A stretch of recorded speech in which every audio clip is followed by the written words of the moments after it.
Ben yeryüzünde var olan, egemen olan din anlayışlarının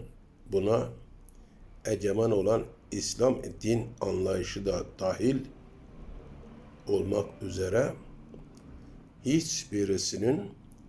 Allah'ın dini olmadığını, olamayacağını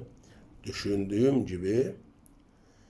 yeryüzünde egemen olan din anlayışlarının buna egemen olan İslam din anlayışı da dahil ifade ettikleri gibi bir Allah'ın da olmadığını, olamayacağını düşündüğüm gibi egemen olan din anlayışlarının Allah adına ifade ettikleri birçok ifadenin de Allah'a haşa iftira niteliğinde olduğunu düşünüyorum.